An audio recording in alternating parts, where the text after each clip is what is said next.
Hello everybody, welcome back to Album of the Week. This is the series where I recommend you an album that you should go listen to right now. This week's Album of the Week is Tears for Fears' Everybody Loves a Happy Ending. So, a quick backstory to this album. For me personally, Tears for Fears' Everybody Loves a Happy Ending is my favorite album of all time. Yes, seriously. I know not a lot of people know this album, but this is absolutely my favorite one. And just a quick backstory to kind of the lead up to this album. Roland Roosevelt and Kurt Smith, who are the two kind of main members of Tears for Fears, basically in 1990, 1991, after their Seas of Love tour, which was their third studio album, they basically kind of had a big falling out with each other, and they didn't speak to each other for a long time. Roland Roosevelt basically took the Tears for Fears name and went off with it and made two Tears for Fears albums, Elemental and Raoul and the Kings of Spain, which are very good albums, by the way, which I'm sure that we're going to talk about way later in the future.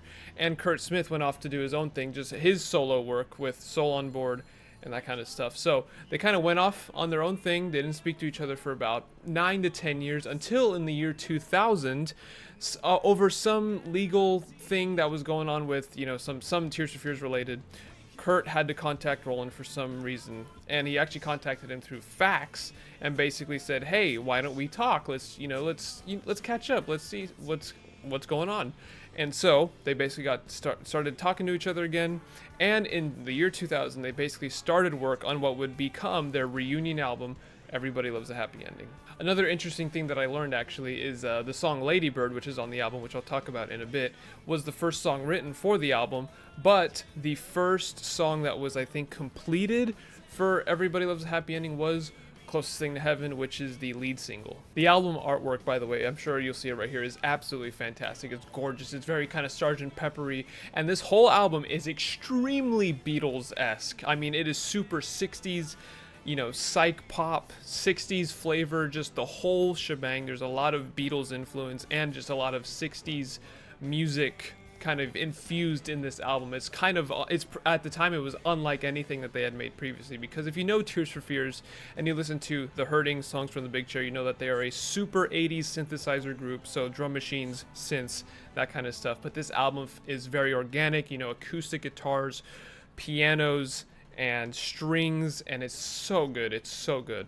Now, some of my favorite songs on this album, I think, are the title track, Everybody Loves a Happy Ending, Call Me Mellow, Who Killed Tangerine, Lady Bird, Last Days on Earth. I mean, seriously, if you like the Beatles and you like Tears for Fears, or you just like 60s kind of music in general, I highly recommend this album. It is my favorite album of all time, absolutely, bar none. Closest Thing to Heaven is a great kind of 60s psych pop song.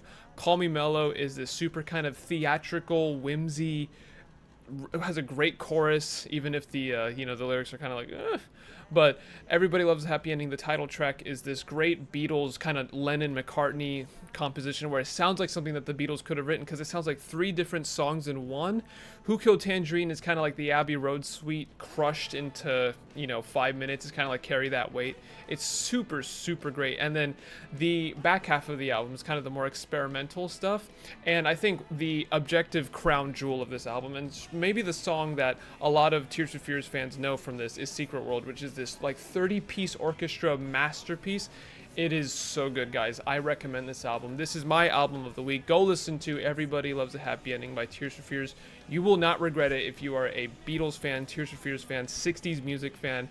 I absolutely recommend this album. Anyways, guys, that is my album of the week. Hopefully you guys go listen to it and just let me know what you think. So, thank you very much for watching. I appreciate your time, and I will see you in the next episode. Bye-bye.